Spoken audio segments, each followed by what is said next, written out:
I'm Jules Muck. I'm a painter. I live in Venice Beach. I did graffiti for probably the first 10 years of painting. You don't really know where it's going to land until you do it a million times. For the first 5 years, I would only write my name.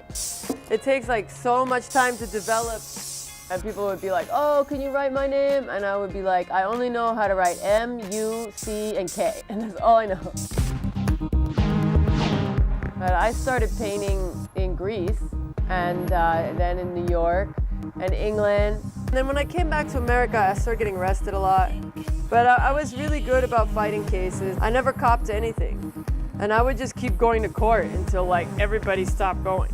And like the cops would disappear, the freaking evidence would get lost. I was really rigid until I met Lady Pink. I very much respected her art. She came up to me, I was so intimidated by her because I'd seen her in books and what she had accomplished going from being a subway graffiti writer into museums. She took me on as an apprentice. I was learning. It takes a long time to learn how to work with spray paint. She'd be like, here, fill this in, or here, paint this, and I couldn't say no. So I learned how to paint, and I started painting with brushes instead of cans. Then she started kicking me my own jobs, and I started becoming a working artist before I even knew that was what I wanted to do.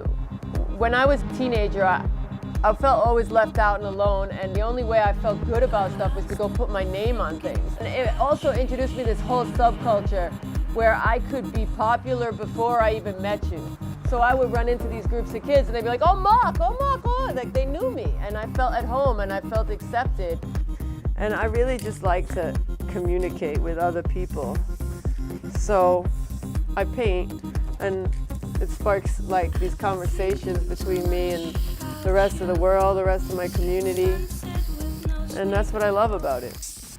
I never was able to follow through with anything else. I would always get pulled back into the graffiti or into the painting. And even as I got older, I remember at one point being like, I wanted to be a mechanic, I wanted to be a doctor, and I would go do that, but always something would come up, like I got a show at the Bronx Museum of Art the same week I had finals, and I had to decide. And in the end, I always picked the art, and that's what stuck with me. Keep me searching for a heart of gold. You keep me searching and I'm growing old.